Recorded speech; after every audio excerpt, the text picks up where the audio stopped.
Hi, my name is Kara Carey. I'm a fan of From Paper to People. Thanks so much for coming to listen, and I hope you enjoy this episode.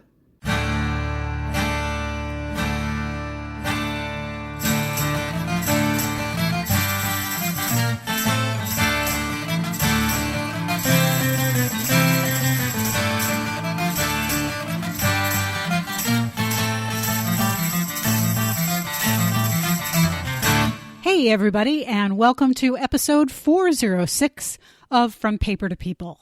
My name is Carolyn Nee Laughlin, and I am your hostess with the mostest from Ancestors Alive Genealogy.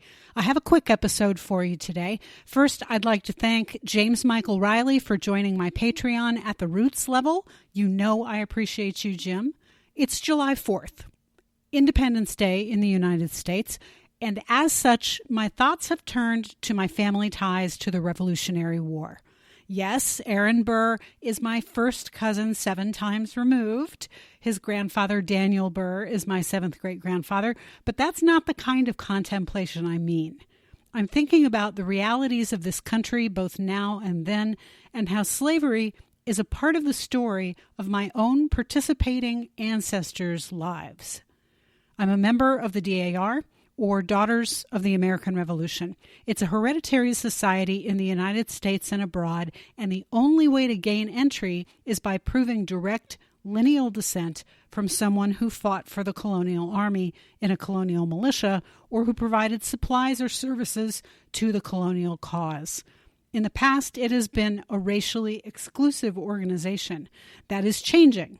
But its reputation, in my experience, as an inappropriately political society is well earned. It all depends on where you join and with whom you choose to associate, like any other organization. I have 29 qualifying or possibly qualifying patriots, men, no women yet, who either supplied, supported, or fought with the revolutionary armies to win independence from King George and all of the offenses of the monarchy. And yes, UK friends, I do find the British monarchy offensive. I hope you won't love me any less. I certainly don't love you any less. The variety of types of service that are now considered patriotic are really interesting.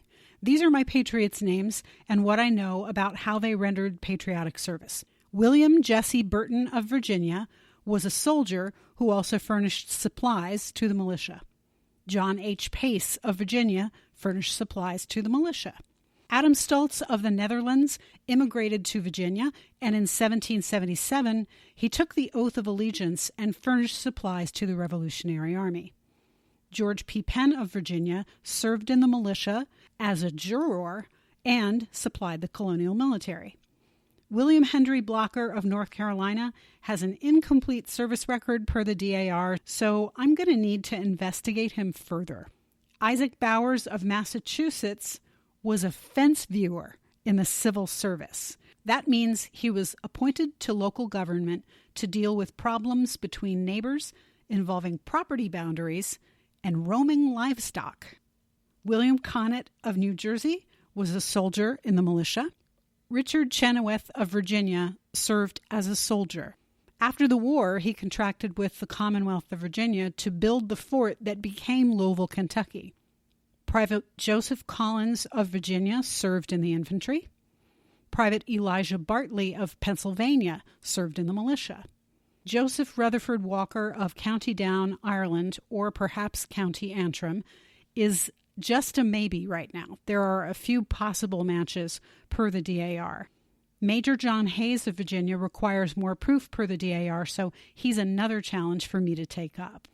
Private Abram Hendrickson Scott of New York served in the militia. I recently found evidence of his service, and no one else has proven it, so he will be completely new to the DAR's records. Nathaniel Hull of Connecticut signed the Association Test in 1775. The association was a boycott created by the Continental Congress in 1774, so his signature meant that he agreed with the boycott against the Crown and its products. Nathaniel's son, Ezekiel Hull of Connecticut, was a soldier in the New York militia. Jacob DeHaven Sr. of Pennsylvania provided 12 days' service of collecting beef for the Revolutionary Armies. John Corning of Massachusetts also signed the association test. He did that in 1776. Nathaniel Abbott Pettingill Sr. of Massachusetts and his son Phineas Swan Pettingill of Massachusetts both served at the Lexington Alarm. When Paul Revere sounded the call, they answered. Private Peter Jacobsen Clute of New York served as a soldier and rendered service by assisting in building boats used in the Clinton-Sullivan expedition. This expedition was intended to destroy the Six Nations Confederation's ability to fight for the crown. That included taking hostages and destroying food sources. The Six Nations were the Seneca, Cayuga, Onondaga, Oneida, Mohawk, and Tuscarora peoples. Major Abraham Jacobsa Svitz Sr. of New York served in the militia. His son, Lieutenant Walter Svitz of New York, served as a ranger. He's the first ancestor I used to prove in. Johann Nicholas Garst of Germany rendered a patriotic service by paying a supply tax in 1783 to fund the Pennsylvania militias, and his son, Private Frederick Garst Sr. of Pennsylvania, served in the Pennsylvania militia. John Rauch of Pennsylvania also rendered patriotic service by paying a supply tax to fund the Pennsylvania militias. Oh, if you hear them in the background, the cats are helping me today. Apparently they're feeling the holiday, so pardon any meows that you might hear. Private Philip J. Schaff of Pennsylvania rendered patriotic service, then was killed in battle in 1778. The service of his son, Philip Schaff Jr. of Pennsylvania, is currently in question per the DAR. He would have been very young to serve. Second Lieutenant William Curry Sr. of Pennsylvania served in the militia. Ensign William Ramsey of Pennsylvania needs better proof of service per the DAR, so he's another project yet to come. I also descend from one confirmed loyalist, Johann Jakob Pechtel, a.k.a. John Pickel. He served with Rogers Rangers and went to Canada after the war, where he was given a land bounty. There's another ancestor whose loyalty is in question, Captain Benjamin J. Wilson, Jr. of Massachusetts. He's on the DAR books, but he needs proof of service after 1779 because he moved to Canada after the war, and such a move was usually due to a land grant from the Crown for loyal service to England, as Johann Jakob Pechtel received.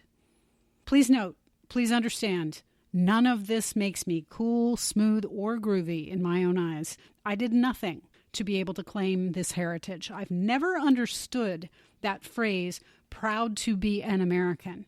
For me, being American isn't an accident of birth, albeit a happy one. I definitely feel fortunate to be an American. There are a lot of dangerous places to live on this planet, dangerous for women or for the disabled. I think the great American experiment is moving in the right direction, but in America, I have the fairly unique right to challenge and dispute the validity of social and political movements and norms. That certainly makes me a lucky woman. So, what is my patriotism?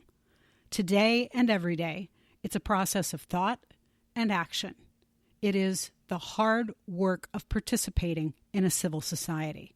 It's not about bumper stickers, T-shirts, or Facebook posts, though I indulge myself with all three. I read, I discuss, I vote. I listen to the experiences of Americans with any different heritage from my own, and I am willing to be wrong and revisit everything, even if my ego doesn't always like the process, and it doesn't. I'm even willing to let myself be bad at that on some days. I teach what I know to be true because teaching truth is disappearing from the formalized education system and is becoming or has become more of a cottage industry. As the saying goes, each one, teach one. I do not fly an American flag because I've never woken up, looked outside, and thought, what country do I live in again? I leave all brands of jingoism to others. In terms of the complexities of my ancestors and their actions, I acknowledge that Frederick Garst was known as Indian Garst because he famously killed 6 native people where he colonized in Virginia as they offered to help him with a job around his land. It's apocryphal, but it's also on his tombstone.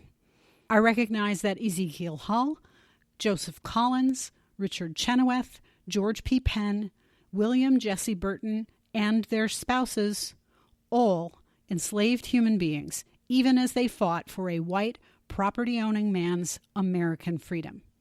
Some of their enslaved labor were dower slaves, so I do not forget those wives for bringing wealth in the form of enslaved labor into their marriages. Some of those enslaving patriots also willed enslaved persons to their children, creating generational wealth in the form of human suffering and the property that such suffering could grow. For those patriots who did not enslave, I understand that they did benefit from an economy built on the enslavement of other human beings. If they wore cotton, ate sugar, or consumed other goods that they bought on the open market, they benefited from slavery. I comprehend that it is possible for one person to be many things: a loving parent, a good spouse, a loyal neighbor, and a racist who tortures the minds, bodies, and souls of other humans because he or she can under the law. Life is lived in the gray zones of weakness and convenience and personal comfort. This is the source of cognitive dissonance. These men and their wives were that, did that, lived that. We are not free until we are all free. So I've made a life choice to leave the flag-waving brand of Americanism to others. This weekend, I'll appreciate that I don't have to pronounce aluminum as aluminium, and that I have a lot of work to do on true liberation. That starts with educating myself, continues with taking action, and then the process repeats. I thank my ancestors for their work, and I see their imperfections. It doesn't hurt anyone to be honest about these things unless we are so fragile that the truth will blow us apart. I don't know about you, but I'm stronger than that. Time for me to improve this great American experiment. With that, I wish you all who celebrate a happy 4th of July. Do your research. Don't be a Jeffrey. Teach and learn truth, and remember, expect surprises.